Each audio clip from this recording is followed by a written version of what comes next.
By the river, where the masts write splinters of black against a November sky, Philadelphia breathes like a cathedral of damp wood and quiet fear. The year is 1701, lanterns shiver in their glass, the bell of Christ Church tolls like a pulse, and dusk lays its hand upon Dock Creek as if to hush a child. A wind skims the Schuylkill and sharpens every sound, the scrape of a cooper's hoop, the wet slap of a skiff, a door latch lifted and lowered again with no one there. In a window, a woman's shadow moves without a matching step on the street. Milk sours in the same house 3 mornings in a row. A midwife pricks her finger on a thorn and dreams of a mouth full of thistles. It is nothing. It is always nothing until people begin to agree. Rumor leans first. A sailor from Massachusetts says he has seen what starts as a headache and ends as a hanging. In the tavern, he lowers his voice, and they lean closer, tasting the salt of a story on their tongues. Across the alley, a small bundle of twigs is bound with red thread and hung on a door handle like a question. Children stop their hopping game and count the knots, whispering a name they only dare say when the wind is louder than their breath. A letter is set aside, unposted, because it contains a name someone might read aloud.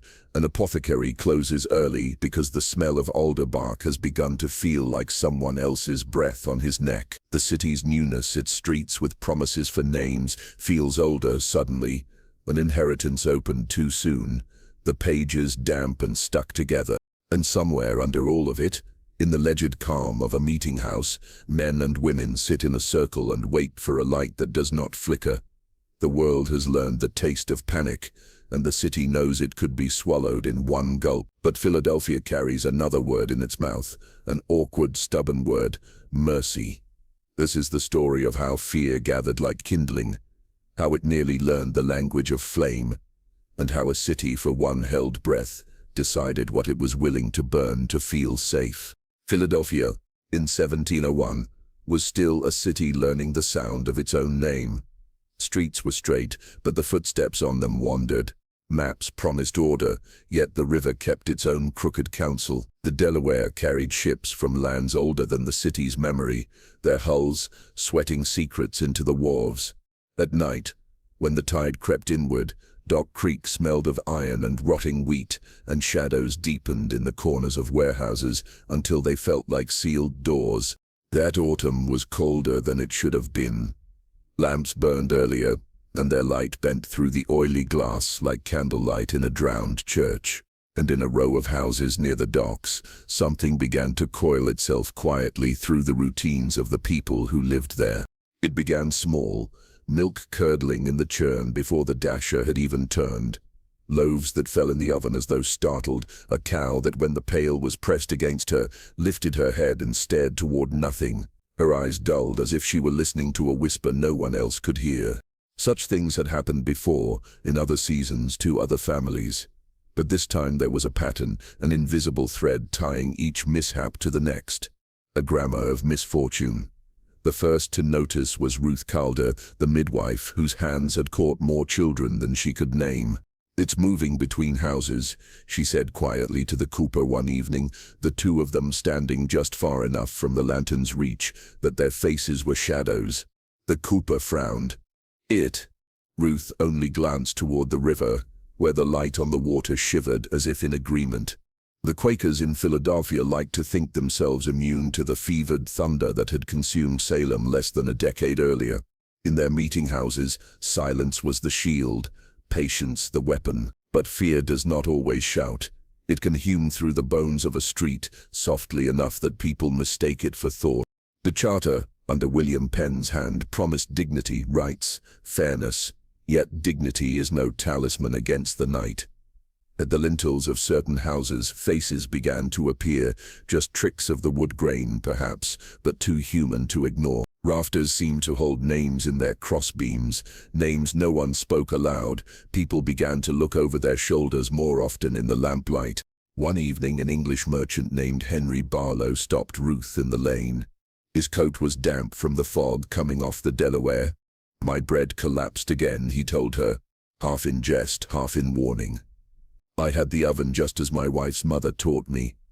And then nothing. Flat. Dead." Ruth didn't smile. "It's the 3rd time this week I've heard it," she said. What are you saying? That there's a shape to it, and shapes, they tend to fill themselves.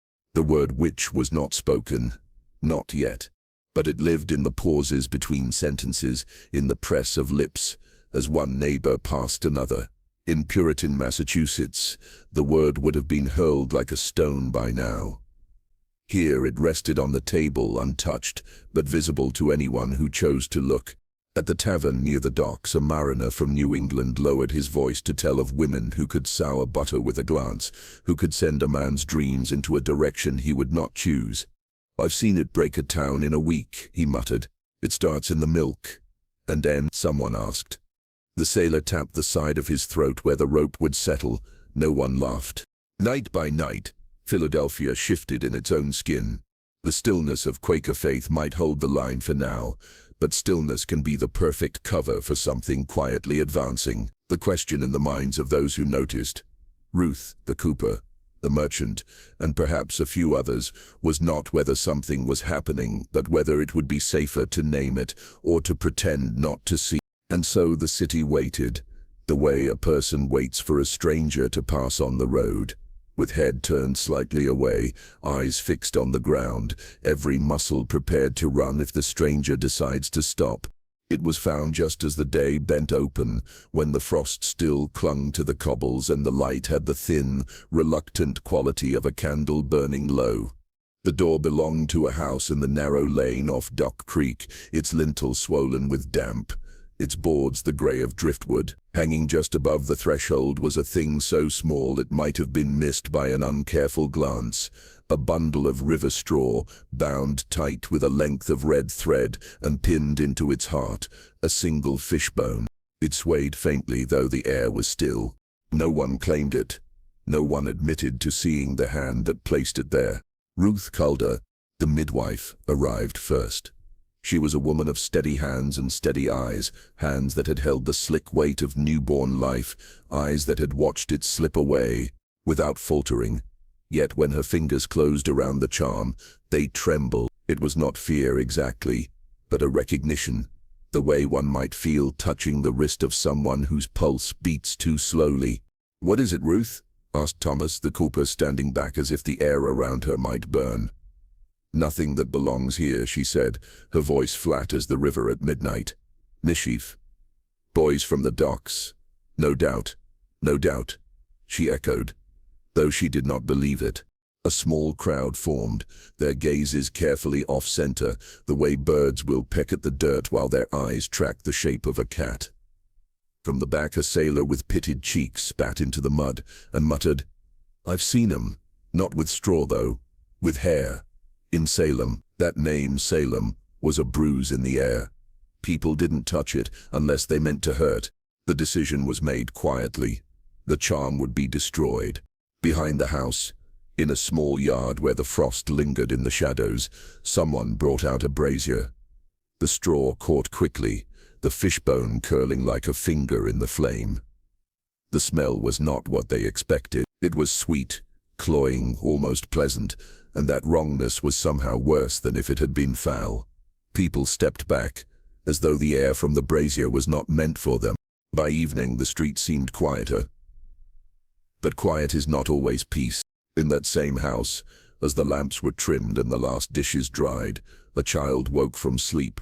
She sat upright, her eyes clear, her breath slow, and she spoke. The sentence was not long, but it was in a cadence her mother had never heard from her lips, the tone carrying the weight of someone else's years.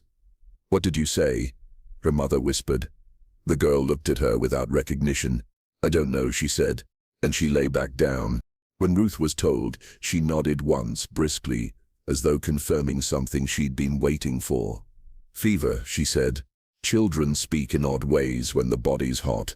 But that night, she did not sleep. She sat in her own kitchen by the low fire, her apron still on, her hands resting on the table. From time to time she looked toward the door as if she expected another bundle of straw to be there, and the question that Philadelphia refused to ask in daylight pressed harder in the dark. Was the charm meant to protect or to mark? Because in a city still teaching itself the shape of mercy, there is a truth no law will admit: not all marks are meant to be erased. In a city like Philadelphia, names behave like tides, moving in and out of conversation, eroding the sand where they're spoken.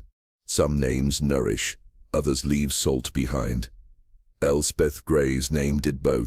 She had arrived some years earlier, carrying with her the accent of a coastline no one could quite place, its syllables round and deliberate, like stones rolled in the mouth. Widowed, but not in the fragile way people expected. Her grief was tempered steel, forged quietly and kept sharp. She lived alone in a narrow house on a lane where the eaves leaned toward each other as if trading secrets.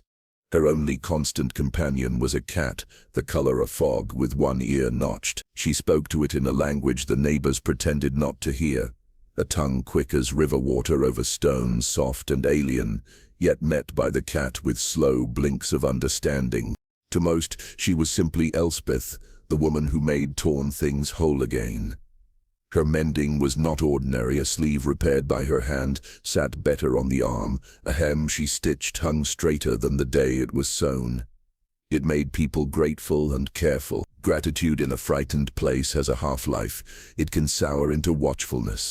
It happened quietly, the way suspicion always begins. Ruth Calder's finger had swollen badly from the thorn prick, the skin around it hot and angry. The cow behind the Barlow house stood for hours unmoving, her gaze pinned on nothing, the wet surface of her eye clouded, unblinking.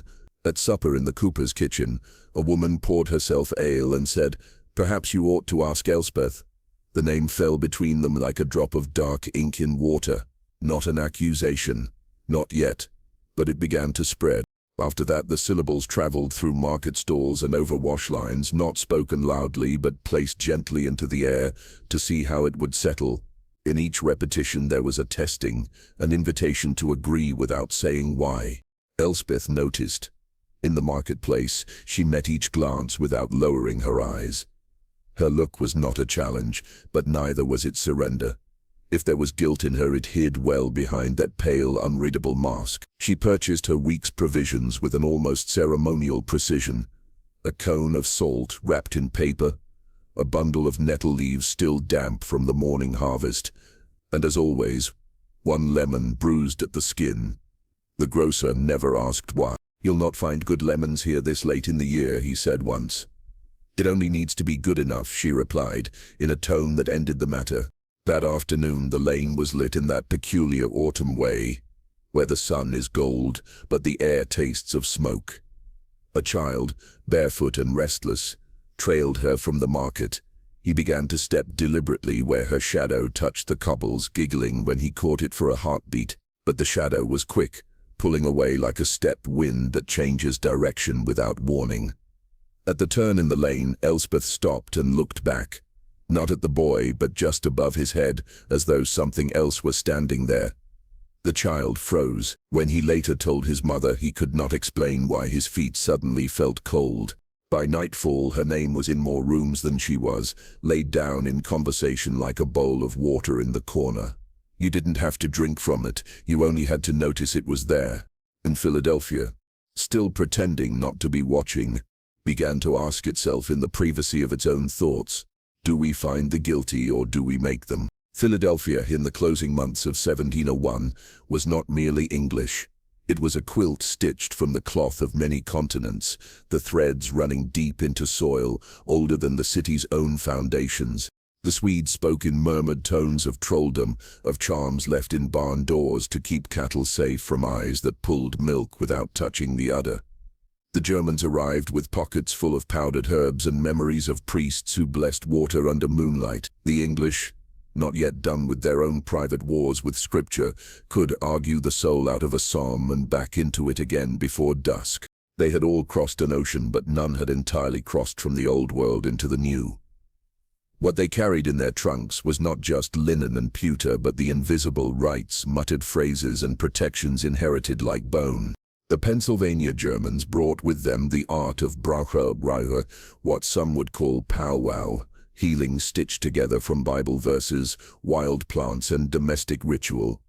Its practitioners swore it was immune to suspicion because it mended more often than it wounded. But in a city where the air itself seemed to hold its breath, Help and harm were twins, alike in their posture, different only in the moment the light shifted. One afternoon, Ruth Calder was called to the home of an elder from Germantown, an old man named Matthias, whose spine had bent like a winter branch.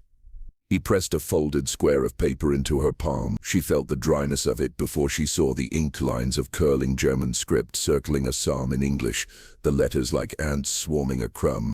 "This will keep the fever from her," Matthias whispered. "From who?" He didn't answer, only closing her fingers over the charm as if sealing a box. That night, she slid it beneath the pillow of the fevered child, its corners biting through the cloth. She did not tell her husband. In the darkness, she listened for the child's breathing and thought she heard just under it the slow murmur of the words Matthias had written, as if the ink had not quite dried. Meanwhile, the tavern by the docks carried its own kind of sermon. A carter, flushed with ale and the cold, leaned into the lamplight and told how he'd seen a woman standing at the river's edge. She had spat 3 times into the black water, each time counting backward in a language he did not know. After the third, he said, the river went still, just for a breath, like it was waiting. Someone laughed too quickly. Another crossed himself without thinking. These fragments, the charm under a pillow, the woman at the riverbank, began to weave themselves into the city's fabric. Philadelphia wore them as a person might wear an old shawl. For warmth, yes, but with a thread that scratched at the skin. That scratch became part of the wearing, a discomfort you could not separate from the comfort. It was the kind of dread that did not demand attention. It settled on the shoulders lightly, the way ash does after a hearth fire. And yet every so often someone would brush at it, as though they felt something moving against their neck. In a place where law was meant to be tempered by mercy, no charges were spoken, no summons written. But the air had shifted, and Ruth, alone at her kitchen table, thought of the folded charm and wondered whether it was guarding the child or keeping something in. The room is bare, save for the benches and the sound of breath. No candles burn here, not for want of light, but because the elders prefer the kind that comes without flame. In the Quaker meetinghouse, silence is not absence, it is an instrument, and tonight it is tuned for listening.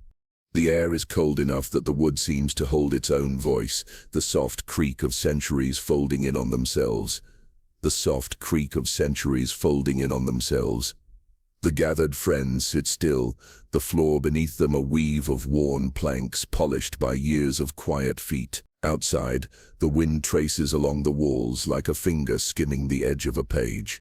A voice finally rises.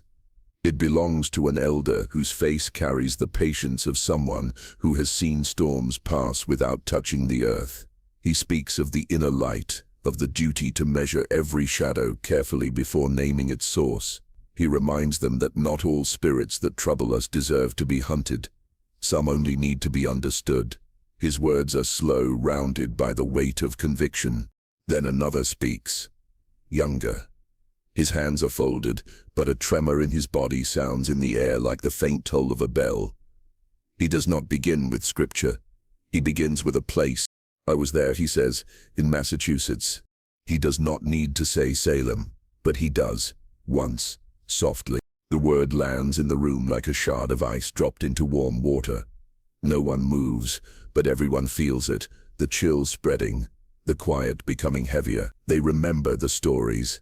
19 hanged, 1 pressed to death beneath stones, many more swallowed by accusation before a single fact was ever agreed upon. I saw how a sermon in the morning could turn to a rope by nightfall. He continues, I saw faces I had prayed with turn toward the gallows as if they had never known the people walking there. Fear, it is quick to teach a new language, and in that tongue mercy is the first word to be forgotten. The silence that follows is not agreement. It is memory.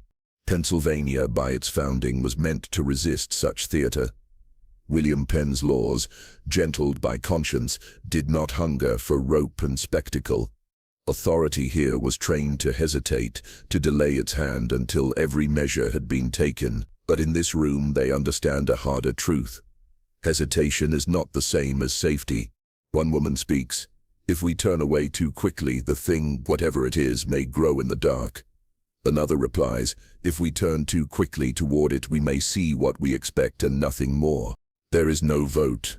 That is not the way here. Decisions drift into form like frost on glass. They agree, without agreeing, to keep watch. Not to accuse, not to gather wood, not to call the whole of Philadelphia into judgment, but to see, to notice, to be patient in the way one is patient with an animal that might bite. To watch is a kind of love, the elder says at last, breaking the stillness. The younger man looks down at his folded hands. Or a rehearsal, he murmurs, for something else entirely. When they rise to leave, the benches sigh under the shifting weight. Outside, night has settled over the street. Lanterns bob in the distance, their glow small but stubborn against the dark. Somewhere near the docks, a door closes with the sound of finality. The meeting house empties, but the silence they cultivated inside follows them home. A living, breathing thing that walks ahead of them on the road, glancing back now and then to see if they're keeping up. Confession is a kind of weather. It rolls in quietly, alters the pressure in a room, and people's faces change without knowing why. In the magistrate's back chamber, a narrow place with warped panes and a table that lists slightly to the left. Ink is set to paper. The quill's scratch sounds like a beetle trapped in bark. One candle gutters, one stands straight, and the wax forms little white ribs along the brass. Outside, the Delaware breathes its damp into the seams of the building. Inside, words begin to condense. The dock worker comes first, hat in hands, salt baked into his coat. His palms are cracked like a dry creek bed. I saw her, he says, not looking up. At the water, near midnight. The magistrate folds his fingers. Patient. Saw whom? Elspeth Gray. A swallow. Her hair, not bound. Feet in the shallows, as if tasting for a ford. Did she speak? Perhaps to the water. Perhaps the water spoke to her. I could not tell. You were drinking? He pauses. A mug. Not enough to change what the river did. It held still, like a held breath. The quill travels. Letters grow into a ladder the dock worker will never climb. In a house 2 lanes over, a child refuses sleep. The mother carries her in, pale and stubborn, to Ruth's kitchen, where the air is stitched with rosemary and smoke. She woke and told me someone sat on her chest. The mother whispered. She said it felt like a felt hat laid across her ribs. Ruth takes the girl's wrist, counts. It is fever, she offers, gently. Fever wears many faces. It borrows voices. The child stares past them at the clock with no pendulum, its hand stuck in an hour that never ends. What if it is not only fever? The mother asks. Ruth's own finger throbs where the thorn went in. Then we will still begin with fever, she says, and adds more wood to the fire, as if warmth could correct the world. A mariner staggers into the chamber at dusk, with a ledger wrapped in oiled cloth. He is careful with it, as if it contains a delicate animal. Read, the magistrate says. The mariner opens to neat columns marked with dates. 3 nights of a river gone flat as hammered metal. He clears his throat. No wind. No ripple at pilings. Fish belly white at dawn. He glances up. I've seen storms. I've lost masts. But this, I write omen because a man must name a thing to fit it in his lungs. Omen is not evidence, the magistrate says, almost kindly. It is breath. The mariner answers, and breath keeps a man. In the market, under awnings that drip thaw and the soft dust of flour, a neighbor announces her piece as if she were selling it. Elspeth mended a dress for my sister, she says to a small gathering of ears. Sits better now. 2 better, you see. She wore it home and no one spotted her, though the street was full. Walked past the baker, past old Mrs. Hughes, past me. Not a nod. Not a word. Like she'd slipped behind the day and walked there. Perhaps you looked elsewhere, someone suggests. Perhaps, she says, but her mouth angles doubt. Luck doesn't stretch that far without tearing. They bring Elspeth herself to the chamber in the low blue of early evening. She carries the street's chill with her, even the candle seems to lean away. The cat follows to the threshold and stops, as if a line had been drawn in flour. You stand at the water at night, the magistrate says. Why? Because the water listens, Elspeth replies. Her voice has the clean edge of a blade kept oiled. To what? To what people say when they think no one hears. The river keeps their confessions. It is heavy with them. Do you keep them too? She tilts her head slightly. No one keeps what the river owns. And the dresses you mend, are they made lucky? Luck is a word we use for what we forget to thank, she says. I mend thread. People wear it as they please. The magistrate waits as if silence might loosen something. Do you believe in witchcraft? He asks at last. I believe in names, she answers, and in how they change the room when they're spoken. Outside, a tethered goat refuses its water, planting its hooves and gazing at some middle distance. A gull cries from the warehouse roof. Then another, answered like a question passed around. Christchurch's bell catches on a small misnote. It hums there too long, as though it has forgotten its way back to pitch. These testimonies stack. Hair in the river light, a felt hat on a child's chest, a ledger smelling of salt and mildew, a dress made too obedient. The scribe divides each story into lines and numbers, domesticates them the way one might coax a feral cat with milk. But the wild remains, flicking its tail just beyond the quill's reach. What is truth? The elder will ask, later to no one. A sum of voices, or the quiet between them? Can a logbook describe a soul? The mariner mutters on his walk home, ledger clutched like a relic. Do we make the thing by fearing it? The mother thinks, watching her child sleep, chest rising, hatless, unburdened for now. By morning the dock is crusted with thin ice that breaks like glass under boots. The magistrate's chamber smells of spent smoke and damp paper. The quill rests in a dish, its feather bent where the scribe's thumb worried it, threadbare now with use. Truth divides itself into manageable pieces and becomes furniture. The remedies came one after the other, like soldiers marching into a fog they could not see through. The physician arrived first, Dutch-trained, shoulders stooped from years of leaning over beds where the air smelled of camphor and last chances. His wrists, always faintly sour with vinegar from the tinctures he favored, carried the smell into every room he entered. His eyes were the color of wet slate, and just as unreadable. He sat by the fevered child, unwrapping his tools with the ceremony of a priest, and slid a shallow bowl beneath her arm. The cut was quick, almost tender. Dark blood pulsed into the bowl as if it had been waiting to leave. He reached into his coat and drew out a coin, worn thin at the edges, bearing the face of a king, long dead, and placed it beneath the child's tongue. To weigh down the whispers, he murmured, to no one in particular. Not long after, the rector came. The weight of the church door closing seemed to push the daylight out of the room. He opened his Bible to an imprecatory psalm, the kind meant to curse enemies so thoroughly that even their roots withered. His voice climbed and fell with practiced authority, and even the benches seemed to draw back, their wood settling in stiff protest. There was a moment, as the words surged, when it felt as though the prayer was aimed at everyone present. In his shop near 2nd Street, the apothecary heard of the case and pronounced his own cause. The rye was damp. The bread turned mean. That will do it. It was not a sin, he explained, but grain that has soured can drive the mind toward strange corners. Still the certainty in his voice wavered. Elsewhere in the city, a widow tied 9 knots into a strip of red ribbon, pulling each knot tight with the care of someone sealing a letter to the dead. She tucked it into the darkness of her chimney, just above the hearthstone. She did not know precisely what it guarded against, only that her mother had done the same. Her mother was gone, and therefore, in her mind, could not have been wrong.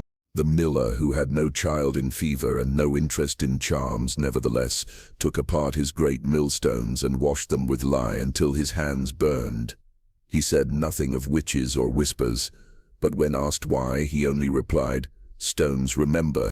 By nightfall, the air in the lane was heavy, dense in the lungs. Fires smoked, rather than burned, and the light from windows seemed pressed flat against the glass. Inside each home, these remedies stood like sentinels, unblinking, refusing to speak to one another. The physician's bowl of blood, the coin under the child's tongue, the ribbon in the chimney, the millstones scrubbed raw, each claimed a different truth. Each worked against the others, none of them won. In the margin of his leather-bound ledger, the physician wrote by candlelight, "If the cause is a season of the mind, where does one apply leeches?" The ink dried unevenly, the words quivering on the page as though they disliked being read. There was perhaps something in them that belonged more to the fever than to the man who had written them. News in this city has the vanity of fire. It dresses itself as a candle, modest, domestic, but under the right draught it becomes something wilder, something that climbs walls and devours rafters. The printer's shop sits on the corner of High Street, its windows fogged with the breath of hot metal and fresh ink. Here, under the low rafter beams, the press thumps in its steady heartbeat, a sound more constant than the church bell. The man who works it is a friend to patience and profit alike. He knows how to pace the trickle of information so that people will pay to sip it, but never drink their fill. That evening he sets the broadside in type, each letter plucked from its little wooden drawer, kissed with ink, and placed into the steel jaws of the form. The headline is concise, almost polite.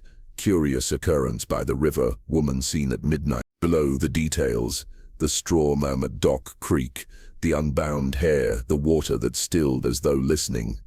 Enough to feed the city's teeth without saying the word which. He pulls a single proof, the paper still damp, and reads it aloud to his wife in the yellow light. She listens without interruption. When he looks up, the silence she leaves between them is heavy. Her gaze flicks to the proof in his hands, and in that pause the letters seem to bare themselves, no longer tools but teeth, capable of biting once set loose among the streets. He thinks of Massachusetts, of how printed words there became seeds sown without measure, until the crop of panic grew so high the town could not see its own shape through it. He remembers broadsides that named names and how quickly those names became rope, stone, and grave markers. He does not speak of this. Instead, he takes the proof back to his press table.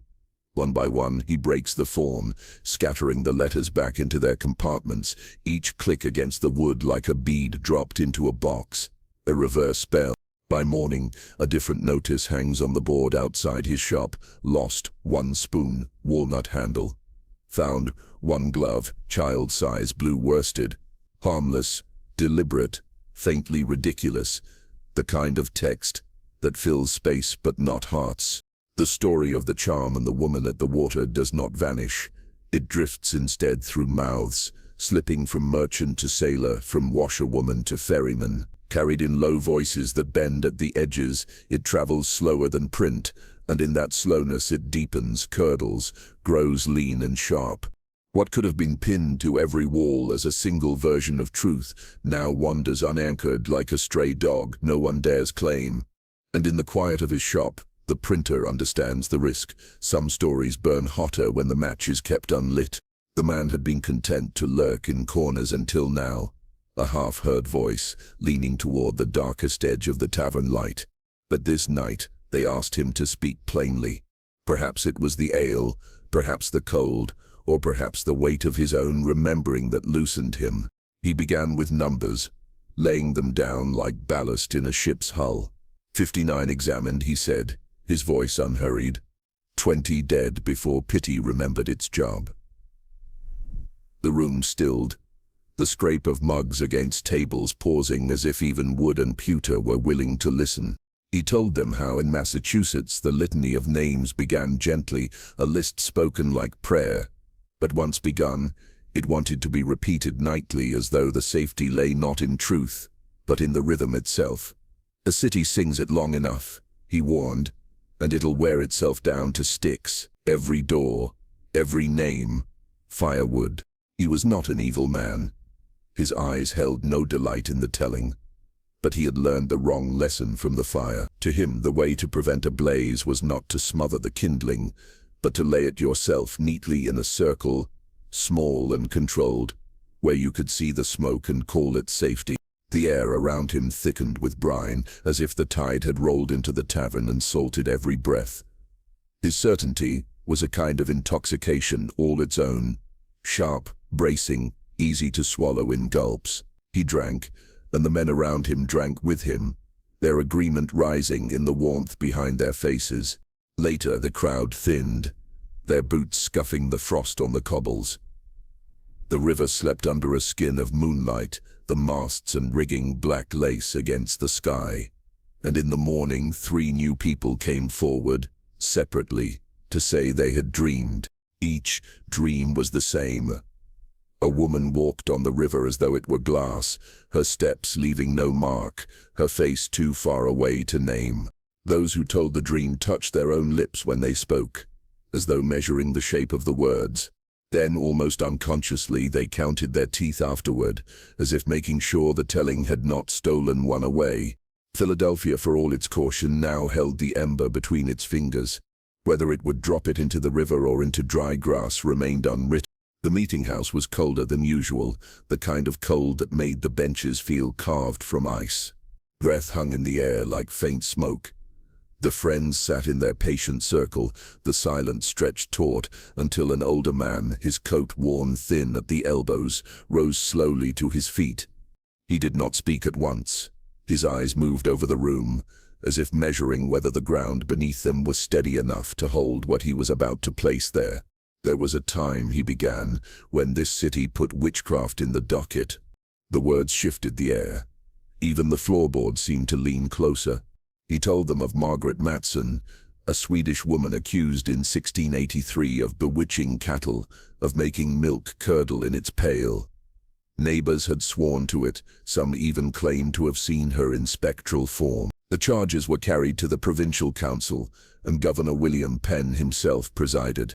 Penn, he reminded them, had kept a cool hand on the tiller. He barred lawyers from the trial, questioned the witnesses himself, and allowed the accused an interpreter in her own tongue. The jury, 12 men whose names the elder now recited like a litany, returned a verdict that refused the fever, guilty of the common fame of a witch, but not guilty of witchcraft. No rope, no burning, no theater, just the discipline of keeping a city's mind intact. He paused, letting the weight of that verdict settle into the room. They gave the superstitious enough to feel affirmed, he said quietly, and the justice-minded enough to feel satisfied. And so the city was spared the hunger that grows when mystery is mistaken for proof. He spoke the jurors' names again, slower this time, as though invoking saints in a local gospel, men who had refused to let curiosity for the strange become an appetite for blood. The story settled over the meeting like a blanket pulled up to the chin. For some, it was a comfort, a reminder that Philadelphia had once chosen restraint over spectacle. For others, it was a weight, pressing down on the restless part of the mind that wanted action, wanted certainty, wanted the clean, sharp edge of a verdict that left no shadows. Not everyone was warmed by the memory, but some that night slept. Not every sign belongs to a witch. Sometimes the moon wears its ring of color because ice has drifted, invisible, far above our arguing heads. Sometimes a dog howls because its ear is aching, not because it senses an unquiet soul. And sometimes the river, unkind as it is, will return to you something you have longed for, only to leave it dripping at your feet, unclaimed, refusing to belong to you again. But that week the sky's theater felt too carefully staged. It began with the halo, a pale, broken circlet strung around the moon, incomplete as though some celestial wedding had been abandoned halfway. The air under it seemed thinner, as if the night were holding its breath. People looked up and then quickly down, the way one does when afraid of recognizing a face. By morning the birds were wrong. Gulls rose from the river in a wide sweep, then broke sharply at an angle no creature should enjoy. The shapes they made in the sky looked like letters in a forgotten alphabet, written for someone else's eyes. That afternoon the bell at Christ Church lost its voice. The clapper struck, but the note bent, hollow and trembling before finding no pitch at all. Some said the bell was ill. Others said it was the hearers who had gone imperfect, unable to receive the sound as it should be. In a city where even silence had its appointed place, this was the kind of flaw that made people stop in the street. And then there was Elspeth. She was seen standing in her doorway, nothing in her hands, no errand in her eyes. Her stillness was not the stillness of waiting, but of being entirely present, as though she had stepped outside merely to become a shape hard to hate, and therefore almost impossible to forgive. Those who passed pretended to glance only at her cat, stretched along the sill behind her, though each felt the measure of her gaze like a thread drawn between the ribs. Elsewhere in the house with the blue shutter, a cradle rocked once in an empty room. No draught, no visible hand, just the slow, deliberate motion of wood on wood, like something remembering what it was made to do. The mother, hearing it from the hall, stepped inside and found the air faintly warm, as if someone had just left. These moments drifted back to the tavern, to market stalls, to the benches in meetinghouse corners, woven into whispers and pauses. No one claimed they knew what they meant. That was not the point. The point was the pattern, the eerie neatness with which each sign had arrived. Moon, bird, bell, woman, cradle, like notes in a chord struck by an unseen hand. And as the week closed, Philadelphia did something rare for a city still priding itself on patience. It spoke its thought aloud, in kitchens and doorways, in quiet exchanges over the counting-house ledger. Perhaps it is safer to be wrong together than to be afraid alone. The words moved through the streets unchallenged. It was not agreement exactly, more like an unspoken covenant, a way to wrap the city in one shared coat against a winter that had not yet arrived, but was already at the door. He was a man who moved without hurry but never idled, the sort who seemed to step out of the air already in the middle of a task. To some he was Johann, to others John, but to those who knocked on his door in need, often under the hush of evening when requests feel closer to prayers, he was simply Bruder. He carried 2 small books wherever he went. The first, bound in dark, cracked leather, spoke the language of his parents' thick-breathed consonants and curling vowels, each page crowded with recipes and prayers. There were measurements for dried roots, instructions for boiling leaves until the water took on the color of rust, verses to be spoken into smoke, not into air. The second book was a thin English Bible, its limp cover worn smooth by years of travel, its pages stippled with the thumbprints of those who had read from it in sickness and in storm. Bruder refused coin. Not with pride, but with a quiet certainty that some payments cost more than silver. He had no patience for theater. He did not chant for the sake of sounding strange, nor did he dress his work in borrowed drama. Yet his very presence seemed to rearrange the air in a room, like furniture shifted just enough for you to notice. When he stepped into Ruth Calder's narrow kitchen, the fire gave a single pop, as if acknowledging an arrival. He studied the fevered child in silence, then went to the door and with a stub of chalk drew a sign, part cross, part knot, the lines curling and intersecting in a way that gave the shape a sense of having no true beginning or end. As his fingers moved, he murmured a verse that seemed to tuck Ruth's name into its folds without quite speaking it. "Juniper," he said, not looking at her. She fetched it from the bundle hanging by the hearth.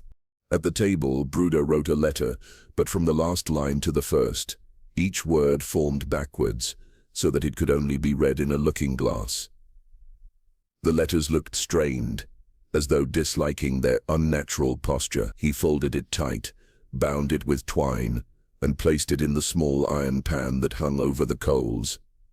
The paper blackened, the smoke clinging to the ceiling beam, like a thing unwilling to be lost. That night, the fever broke. The child slept in the heavy, untroubled way of those who have forgotten what it is to suffer. Ruth, watching the stillness of that little chest, could not decide if gratitude or unease was the stronger in her. She thanked Bruder in a way both shy and exact. A loaf still warm from the oven, a sprig of rosemary tucked into the knot of the cloth. He accepted it without nod or smile, as if the exchange were already understood by some older agreement neither had signed. By the next day, the talk had divided neatly.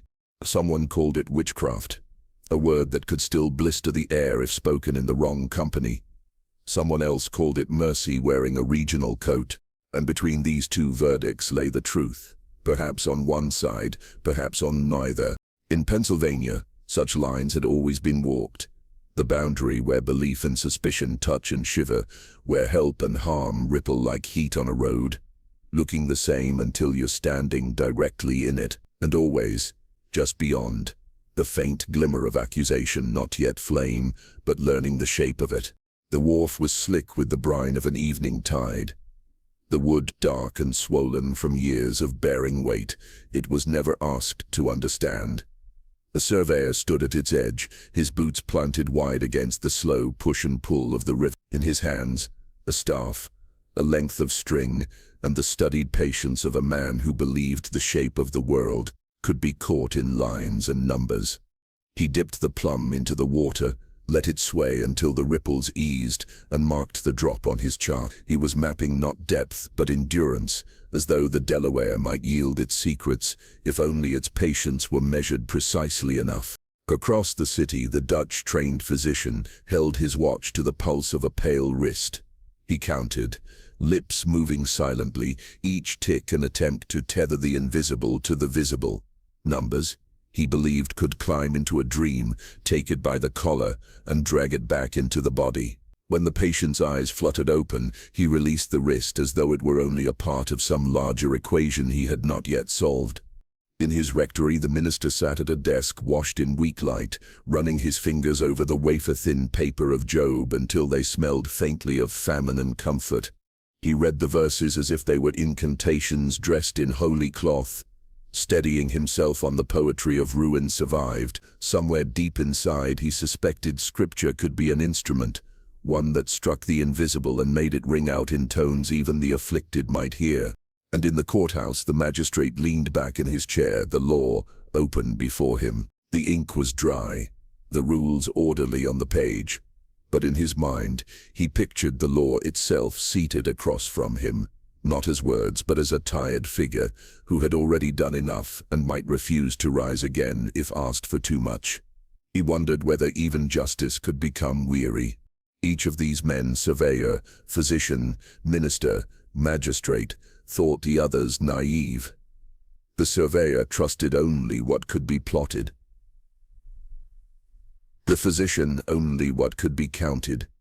The minister only what could be prayed. The magistrate only what could be written, and each believed he alone stood as Philadelphia's last defense against an old gulf, threatening to open in this new ground. Somewhere in a narrow lane, Elspeth Gray was asked to leave. It was not said cruelly, but with the slow formality of a request already decided upon. She answered no, not with her mouth but with her eyes, calm and flat as the river in a breathless moment. Yet her belongings were already swaddled in quiet cloth, ready for a journey unnamed. The river itself did not change. Its patience could not be plotted or persuaded. It kept its counsel under the skin of moonlight. In the baker's shop, the bread was better this week, its crust unbroken, its rise whole, and in a house where fever had passed, a child sat cross-legged on the floor, humming to herself. The tune was beautiful, if you did not think about it. What makes a hunt is not the prey, it is the agreement. The silent nod between those who will pursue and those who will stand aside to watch. In Massachusetts, that agreement had come like thunder. Sudden, deafening, striking the fields without discrimination, punishing everyone caught under its sound. But here in Pennsylvania, it arrived like a sealed letter left on a table. No one broke the wax. No one read the contents aloud, and so the agreement, if it could still be called that, was allowed to exist without being named. The printer still scattered his type at dusk, each click of metal against wood. Another act of quiet refusal. There would be no broadside on every wall, no headline to sharpen the city's appetite. The letters lay sleeping in their drawers, alphabet without accusation. In the meetinghouse, the elders kept their seats. Stillness remained their answer, an unbroken circle whose patience was both shield and risk.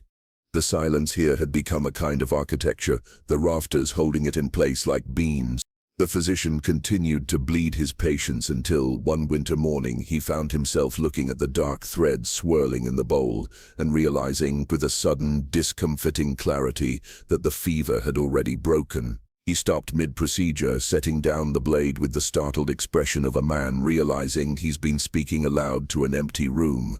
The sailor, whose words had once salted the tavernier, now folded his stories smaller and smaller until they fit neatly in the back of his throat. He kept them there, behind the teeth, chewing on them as if they were gristle. No proclamation was issued. No crier walked the square to declare the city sane. There was no moment of triumph. No day when the collective pulse steadied and the people named the danger as gone. What happened instead was a loosening, fingers unclenching without quite knowing when they had begun to hold so tightly. Pennsylvania, for all its youth, had resisted the theater that Salem had perfected. No stage, no players in pointed hats, no audience chanting for blood.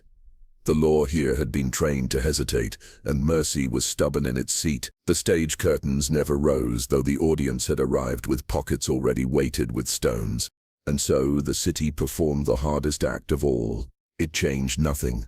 It let the charged air dissolve, let fear put on a different coat, adopt a different name, and walk the streets as something new but equally watchful. In that choice, the story never reached its expected conclusion. No one could say whether that was wisdom or merely a delay. By the time a century had passed, Dock Creek was no longer a ribbon of water threading through the city's heart. It had been buried first under planks, then under brick, then under the weight of carts and the slow, grinding patience of commerce. What had once been a living stream was now a sewer, and later still a memory disguised as a street. Beneath it, the twigs and the fishbones slept in the dark, pressed flat under the sediment of forgetting. Children played above the place where a woman's door had once swallowed her shape and returned it again. They skipped stones on the cobbles, their laughter ringing against the walls, unaware that the ground beneath them had once been a stage for a story the city had almost told. People said nothing had happened here. They were right. And they were wrong. A hunt that never quite began still leaves its spoor. It lingers in the way certain phrases are avoided, in the way a glance can harden when it falls on a woman who lives alone. It hides in the habit of pausing at the river's edge, as if counting one's own reflection to be sure it has not changed. Elspeth Gray became a name that lived in two shapes, remembered without blame by some, remembered with a soft, persistent angle by others, the kind of angle that catches the light differently depending on where you stand. She did not leave a grave that could be visited, nor a confession that could be read. She left only the outline of a question. Ruth Calder, long past her years of midwifery, kept a folded paper charm in the back of a drawer. She never opened it again. The ink inside might have faded to nothing, or it might have deepened into something darker. She preferred not to know. We say truth is what was done, but perhaps truth is also what we agreed not to do and the reasons we gave ourselves for that restraint. In a world that feared witches, Philadelphia feared something else itself, and for one season it chose to fear carefully. What was spared in that choice? And whom did we fail by sparing? History, when asked, clears its throat and looks away.